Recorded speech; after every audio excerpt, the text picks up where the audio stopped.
Aku balas mulut kotor, ibu mertua dan keluarga besar suamiku.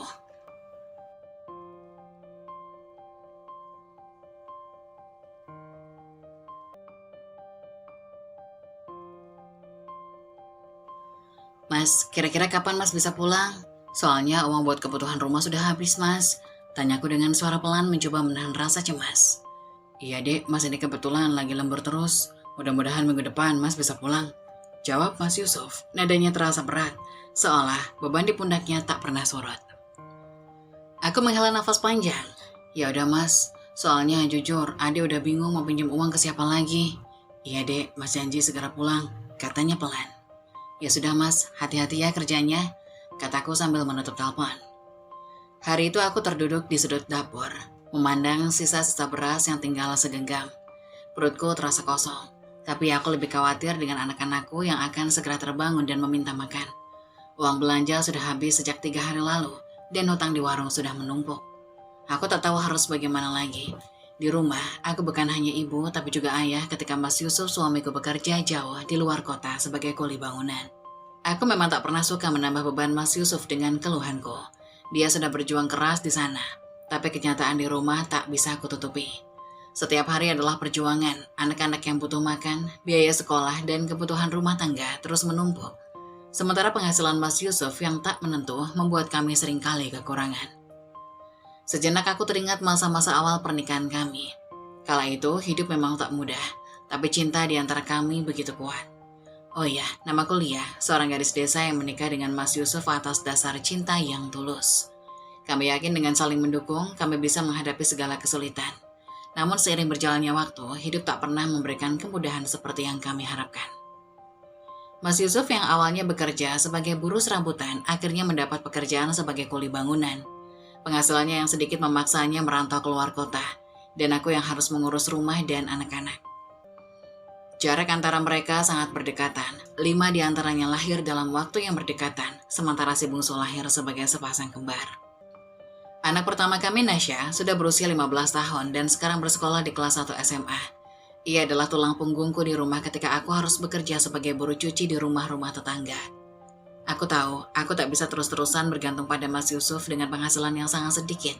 Aku harus mencari cara untuk membantu keuangan keluarga. Seringkali aku menitipkan anak-anak yang lebih kecil pada Naisha yang meskipun usianya masih muda harus memikul tanggung jawab besar. Maaf ya nak, kamu harus bantu ibu lebih banyak dari yang seharusnya. Aku sering membisikkan kata-kata itu pada Naisha setiap kali dia tampak lelah menjaga adik-adiknya. Setiap pagi, sebelum pergi mencuci di rumah tetangga, aku akan menyiapkan makanan seadanya. Jika ada sedikit uang, aku akan membeli tahu atau tempe goreng untuk digoreng. Tapi seringkali yang tersaji di meja hanyalah nasi dengan garam atau sambal sederhana. Anak-anak mungkin belum sepenuhnya mengerti, tapi mereka mulai terbiasa dengan kekurangan ini. Aku selalu berusaha tegar di depan mereka. Meskipun di dalam hatiku, aku seringkali menangis. Namun bukan kekurangan materi yang paling membuatku tersiksa. Yang paling menyakitkan adalah hinaan dan celaan dari ibu mertua, Bu Imah, dan keluarga besar suamiku yang tinggal tak jauh dari rumahku yang kecil. Setiap kali aku berkunjung ke rumah mertua selalu saja ada kata-kata kasar yang terlontar. Mereka menganggapku sebagai penyebab keterpurukan Mas Yusuf. Menurut mereka aku tak lebih dari seorang perempuan miskin yang hanya bisa melahirkan anak-anak tanpa bisa memberikan hidup yang layak. Cuma tahu cara bikin anak tapi gak bisa ngurus. Lihat tuh, hidupmu makin susah aja. Yusuf sampai kerja banting tulang di luar kota. Kamu di sini enak-enakan di rumah. Cibir ibu mertua suatu kali ketika aku datang mengantar cucu-cucunya untuk berkunjung ke rumah. Kata-kata itu tajam menusuk hingga ke tulang. Aku hanya bisa menunduk, menahan air mata yang hampir tumpah. Aku ingin membela diri, ingin berteriak bahwa aku sudah berusaha sebaik mungkin. Aku bukan hanya duduk diam di rumah, aku bekerja, berjuang untuk anak-anak kami. Tapi di depan ibu mertua semua itu terasa sia-sia. Dalam pandangannya aku tetaplah wanita yang tak berguna. Hinaan tak berhenti hanya dari ibu mertua. Keluarga besar suamiku juga memandang rendah diriku. Mereka kerap kali membandingkan hidup kami dengan kehidupan mereka yang lebih mapan. Mereka tak pernah paham bagaimana rasanya berjuang dari bawah. Mereka tak tahu bagaimana setiap hari adalah pertarungan untuk bertahan hidup. Bagi mereka, aku adalah istri yang gagal, seorang ibu yang tak bisa memberikan kehidupan yang layak bagi anak-anaknya. Malam-malamku sering dihabiskan dengan memikirkan nasib kami. Di saat anak-anak tertidur, aku termenung sendirian. merenungi perjalanan hidup yang penuh liku ini. Aku mencintai Mas Yusuf, dan aku tahu dia juga mencintai kami.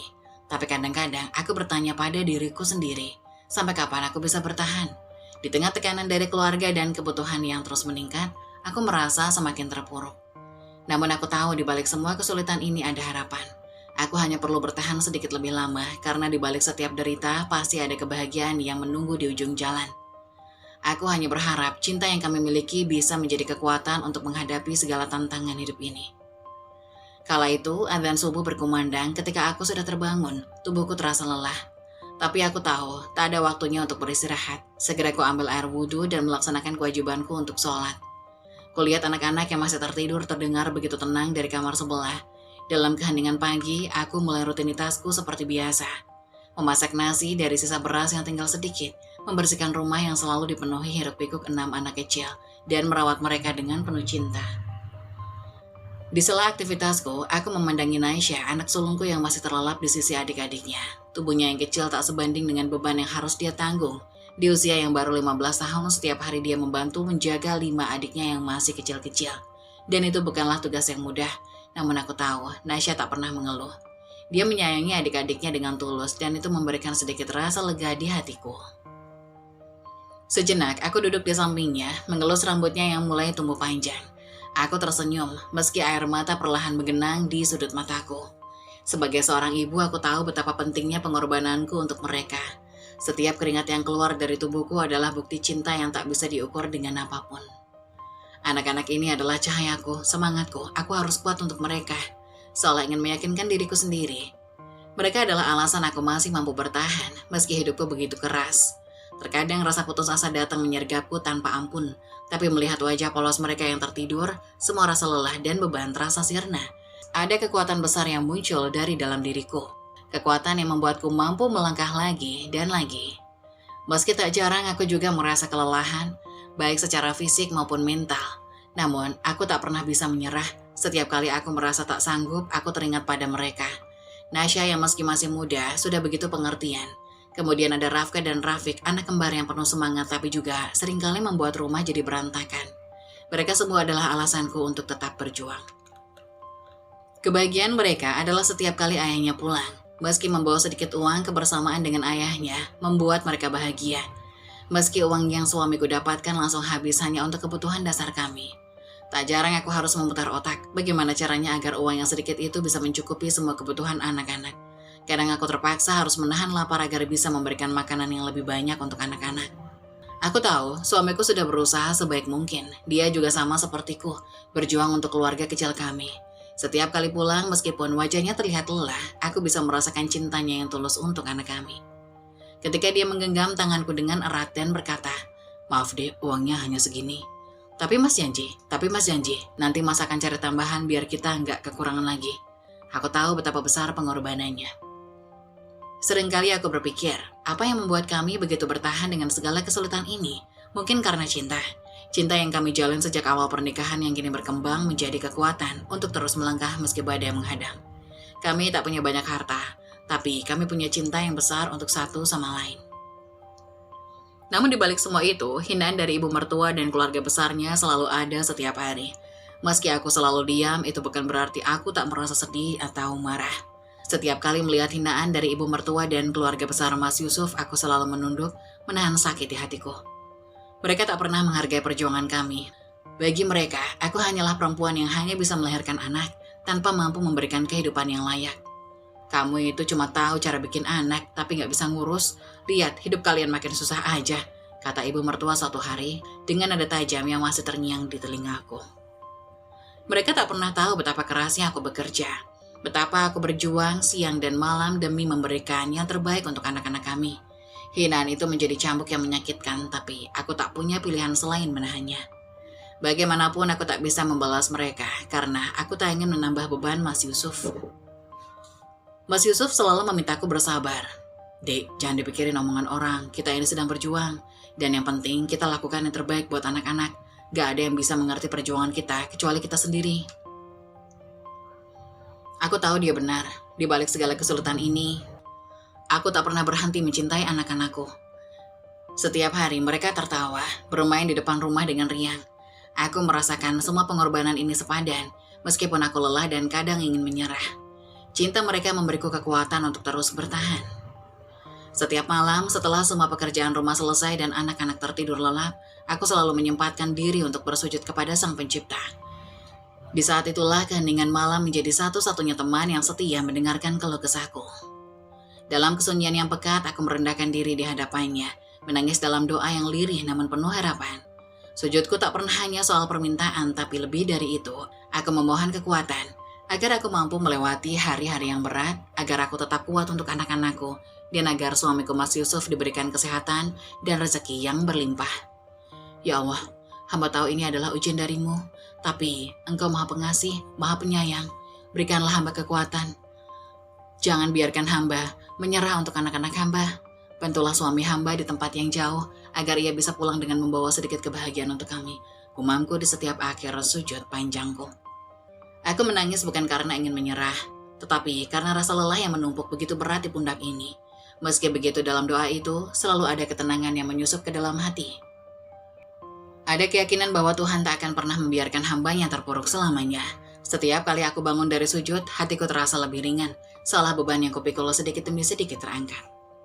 Aku selalu berharap esok hari akan datang dengan sedikit keajaiban. Aku tak meminta banyak, hanya sedikit kekuatan lagi untuk bertahan. Seperti seorang pelari maraton yang kelelahan, aku butuh jeda, sebuah kesempatan untuk menghela nafas, meski hanya sebentar sebelum kembali melanjutkan lari panjang ini. Karena bagiku, pengorbanan seorang ibu tak pernah sia-sia. Mungkin sekarang aku hidup dalam kesulitan, dalam hinaan dan cemoohan. Tapi aku percaya suatu saat Tuhan akan memperlihatkan balasan atas segala pengorbananku. Meski tak dihargai oleh orang lain, aku tahu suatu hari anak-anakku akan mengerti. Suatu hari mereka akan tumbuh besar dan menyadari betapa besar cinta yang kutanamkan untuk mereka. Meski saat ini hidup kami penuh kekurangan, di balik setiap tetes keringat, setiap malam tanpa tidur, dan setiap air mata yang kucurahkan dalam keheningan, ada cinta yang tak tergantikan. Hari itu aku dan anak-anak kembali berkunjung ke rumah mertuaku. Sejak awal pernikahan aku tahu dia tak pernah menyukaiku. Tapi sebagai menantu aku berusaha untuk tetap hormat dan bersikap baik.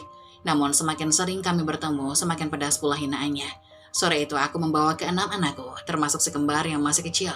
Kami memang ke situ, berharap ada sedikit sisa makanan untuk kami, karena aku tahu ibu mertua mempunyai banyak makanan yang jarang ia bagi untuk kami.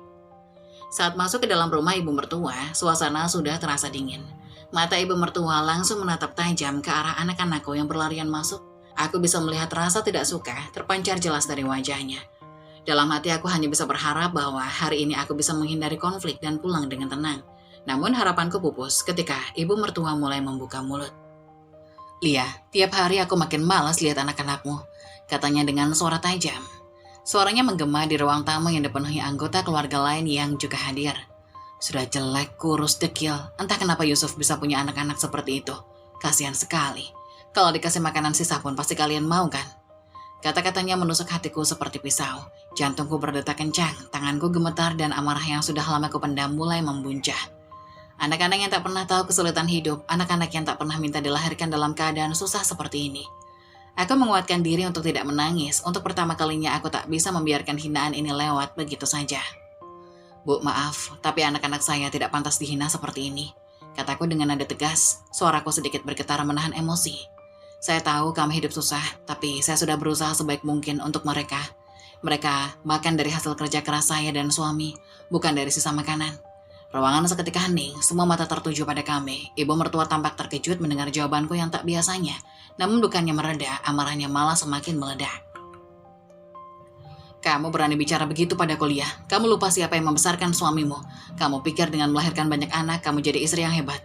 Anak-anakmu itu cuma beban buat Mas Yusuf. Kamu cuma bisa melahirkan tanpa bisa merawat mereka dengan layak. Mas Yusuf harus bekerja keras di luar kota meninggalkan keluarganya karena kamu tidak tahu diri." Suara ibu mertua meninggi, matanya penuh kebencian.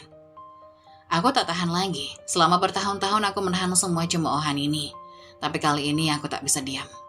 "Saya tidak pernah minta Mas Yusuf meninggalkan kami, Bu," kataku. Suaraku mulai pecah. "Kami juga tidak pernah minta hidup seperti ini. Tapi saya berusaha, saya bekerja keras. Saya mencintai anak-anak saya dan suami saya.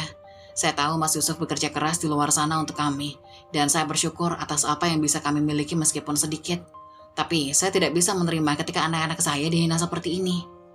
Suara tangisku mulai terdengar, dan aku merasa seluruh dunia seolah menekan dadaku. Aku melirik ke arah anak-anak yang memandang kami dengan tatapan bingung. Mereka mungkin tidak sepenuhnya mengerti apa yang terjadi, tapi aku tahu mereka bisa merasakan bahwa sesuatu yang tidak baik sedang terjadi. Anak-anak saya tidak pantas diperlakukan seperti ini, Bu. Mereka berhak mendapatkan cinta dari keluarga, bukan hinaan dan cemoohan. Mungkin kami miskin, tapi kami punya harga diri. Aku menambahkan, suaraku makin kencang. Keluarga besar suamiku yang sejak tadi diam mulai berbisik-bisik. Mereka mungkin tak menyangka aku bisa bicara seberani ini. Tapi aku sudah terlalu lelah menahan semua beban ini sendirian.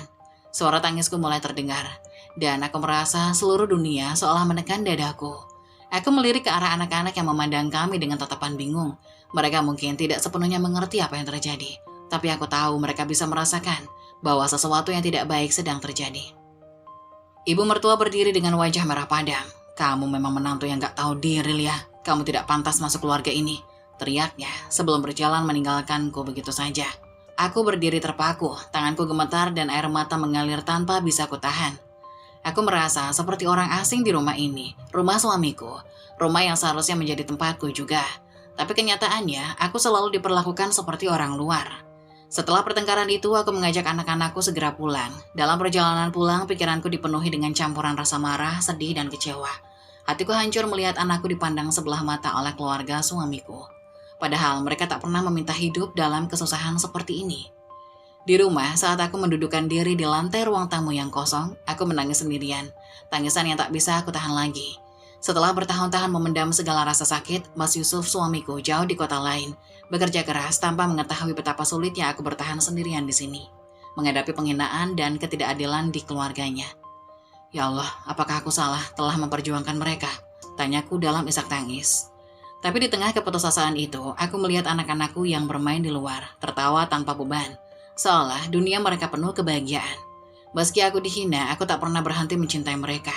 Mereka adalah alasan aku masih berdiri di sini tetap kuat meski hatiku terluka berkali-kali. Untuk kalian, ibu akan bertahan, bisikku dalam hati sambil menghapus air mata. Aku tahu, meski semua orang di dunia ini menghina dan merendahkan, cinta seorang ibu tak pernah bisa diremehkan. Di tengah semua kesulitan yang kami hadapi, sebuah kabar datang yang membangkitkan harapan sekaligus menimbulkan kekhawatiran di hatiku. Suatu malam Mas Yusuf menelpon dari kota tempatnya bekerja. Suaranya terdengar semakin berbeda. Ada campuran antara kegelisahan dan harapan yang bisa kurasakan meskipun jarak kami jauh. "Dek, ada tawaran kerja buat Mas," kata Mas Yusuf dengan nada hati-hati. Aku langsung duduk lebih tegak, merasa ada sesuatu yang penting. "Tawaran kerja? Di mana, Mas?" "Di luar negeri, Dek, sebagai tenaga kerja kasar untuk bagian welding. Gajinya lumayan besar dibandingkan yang sekarang, tapi Mas harus pergi untuk waktu yang cukup lama." Kalimat itu membuatku terdiam. Pikiranku langsung melayang ke anak-anak. 6 anak kecil, terutama si kembar yang usianya baru terlalu muda untuk dibiarkan tanpa kehadiran seorang ayah. Namun di sisi lain, tawaran ini memberikan secercah harapan baru bagi kami. Gaji yang lebih besar berarti kami mungkin bisa memperbaiki kehidupan yang selama ini penuh dengan kesulitan. "Berapa lama, Mas?" tanyaku dengan suara bergetar. "Minimal setahun, Dek," jawabnya lirih. "Tapi bisa lebih kalau proyeknya masih berjalan." Setahun. Bagaimana aku bisa melewati waktu selama itu tanpa Mas Yusuf di sisiku? Meskipun kami jarang bertemu karena pekerjaan yang selalu di luar kota, setidaknya aku tahu dia masih berada di negara yang sama. Sekarang dia akan berada ribuan kilometer jauhnya, dan aku harus mengurus semuanya sendirian. Namun di sisi lain, aku juga tahu ini adalah kesempatan yang sangat besar bagi kami. Jika Mas Yusuf bisa mendapatkan pekerjaan dengan gaji yang lebih baik, mungkin hidup kami tak akan selalu kekurangan. Anak-anak bisa makan lebih layak. Aku tak perlu terus-terusan mencari pinjaman untuk menutupi kebutuhan sehari-hari. Dan mungkin, hanya mungkin, kami bisa hidup sedikit lebih layak. Malam itu setelah anak-anak tidur, aku dan Mas Yusuf berdiskusi panjang. Telepon kami berlangsung selama berjam-jam, dengan jeda-jeda panjang di mana kami hanya terdiam, merenungkan pilihan yang ada di depan mata. "Aku takut, Mas," kataku akhirnya. "Takut kalau kamu pergi, aku gak akan kuat ngurus anak-anak sendirian. Mereka masih kecil-kecil, mereka butuh kamu juga di sini." Mas Yusuf menghela nafas panjang di ujung telepon. "Aku juga takut, Dik, tapi ini kesempatan kita untuk memperbaiki hidup. Aku gak tega lihat kamu terus-terusan susah. Kalau aku ambil pekerjaan ini, setidaknya kita bisa punya uang lebih untuk kebutuhan sehari-hari. Kamu gak perlu lagi pinjam sana-sini." Aku tahu Mas Yusuf benar, tawaran ini bisa menjadi solusi dari masalah finansial yang selama ini membebani kami. Namun berat rasanya membayangkan menjalani hidup tanpa dia di sisiku. Siapa yang akan membantu saat anak-anak sakit? Siapa yang akan menenangkanku saat ibu mertua kembali menghina? Namun akhirnya aku sadar bahwa kami tak punya banyak pilihan. Hidup yang kami jalani saat ini terlalu keras, dan tawaran ini mungkin adalah jalan keluar satu-satunya. Baik mas, kataku akhirnya meskipun hatiku masih penuh keraguan. Kalau kamu merasa ini yang terbaik buat kita, aku akan dukung, tapi tolong jangan lupakan kami di sini. Mas Yusuf berjanji akan selalu mengirimkan kabar dan uang setiap bulan. Meskipun itu tidak akan bisa menggantikan kehadirannya, setidaknya kami bisa bertahan. Keputusan itu akhirnya kami ambil. Mas Yusuf akan menerima tawaran pekerjaan di luar negeri dan aku akan menghadapi semuanya sendirian selama dia pergi. Beberapa minggu kemudian, hari kepergian Mas Yusuf tiba. Aku mengantar dia ke terminal dengan hati yang berat. Anak-anak ikut meskipun mereka mungkin belum sepenuhnya mengerti apa yang sedang terjadi. Si kembar menggenggam tangan Mas Yusuf erat, seolah mereka tahu ayah mereka akan pergi jauh. Mas, jaga diri ya, kataku pelan menahan tangis. Mas Yusuf mengangguk sambil memeluk erat. Kamu juga dek, aku titip anak-anak. Doakan Mas bisa cepat pulang. Kami berpisah di sana, di terminal yang penuh dengan orang-orang yang juga meninggalkan keluarganya demi mencari kehidupan yang lebih layak. Hati kecilku terasa seperti dirobek saat bus yang membawa Mas Yusuf perlahan menjauh, meninggalkan kami yang masih berdiri terpaku. Setelah kepergiannya, hari-hari yang kujalani terasa makin berat. Mas Yusuf memang mengirimkan uang tiap bulan, tetapi itu tak pernah cukup untuk menutup semua kebutuhan. Anak-anak tumbuh dengan cepat dan kebutuhan mereka pun semakin banyak. Aku kembali harus memutar otak mencari tambahan penghasilan. Selain itu, hinaan dari ibu mertua dan keluarga suami terus saja mengalir. Mereka menuduhku memanfaatkan Mas Yusuf seolah-olah aku yang memaksanya untuk pergi bekerja jauh. Lia, kamu itu cuma bisa ngabisin uang Yusuf. Gara-gara kamu tuh, dia sampai ke luar negeri. Ibu mertua seringkali berkata seperti itu setiap kali bertemu. Tak ada satu hari pun yang berlalu tanpa air mata. Aku merasa seolah-olah beban dunia di pundakku. Malam-malamku dihabiskan dengan berdoa, memohon kekuatan dari Tuhan untuk bisa bertahan menghadapi segala ujian ini. Namun meskipun kesulitan semakin terasa, aku tahu ini adalah pengorbanan yang harus kami jalani demi masa depan yang lebih baik. Aku hanya bisa berharap bahwa suatu hari nanti semua ini akan terbayar, dan aku serta anak-anak bisa hidup dengan lebih tenang. Setiap kali melihat anak-anakku tertawa atau belajar di rumah, aku menemukan kembali kekuatan untuk melanjutkan hidup. Mereka adalah alasan aku bangun setiap pagi dan berjuang, meskipun tanpa kehadiran Mas Yusuf di sisiku.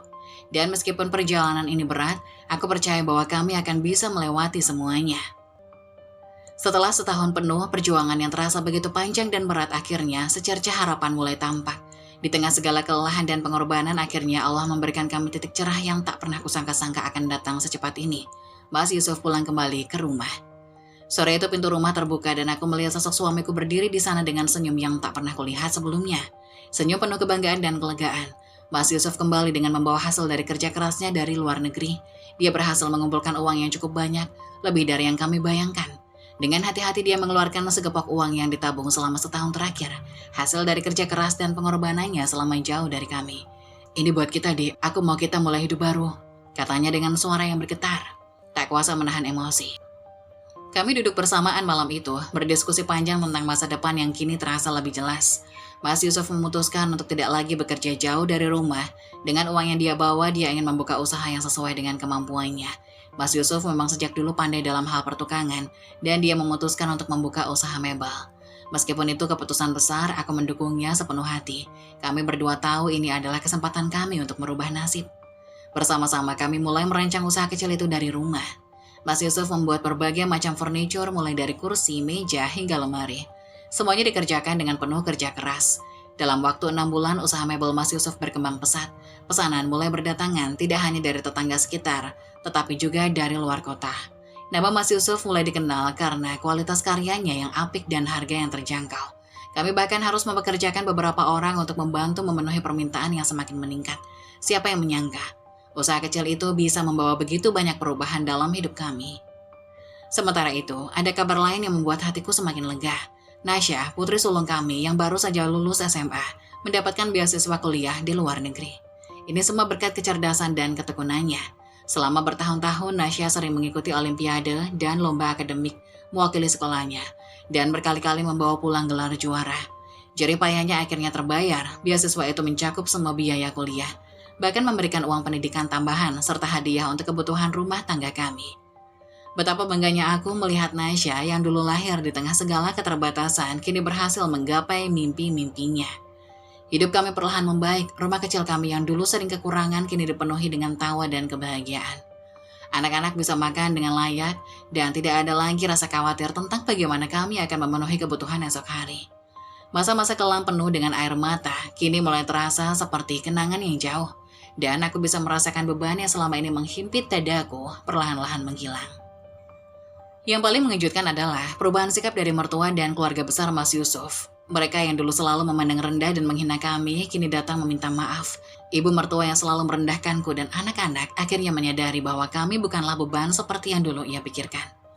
"Lia, maafkan ibu salah menilai kamu selama ini," kata ibu mertua suatu hari nanti saat dia berkunjung ke rumah kami. Air matanya mengalir deras penuh dengan penyesalan. Aku tersenyum lembut meskipun luka-luka lama masih tersisa. "Gak apa-apa bu, semua ini sudah berlalu, yang penting sekarang kita bisa hidup lebih baik."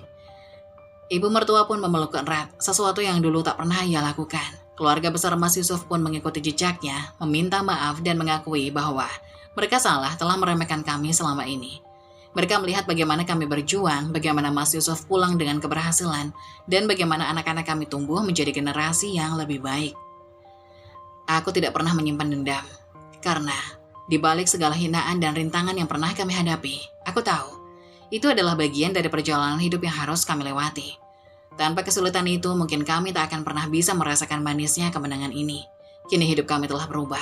Mas Yusuf dengan usaha mebelnya yang semakin sukses, Nasya yang akan segera melanjutkan studinya di luar negeri, dan anak-anak yang tumbuh dengan penuh cinta. Aku tak lagi merasa sendirian dalam menghadapi hidup ini, karena kami telah berhasil melewati badai bersama-sama. Aku tahu, di masa depan akan ada lebih banyak tantangan yang harus kami hadapi.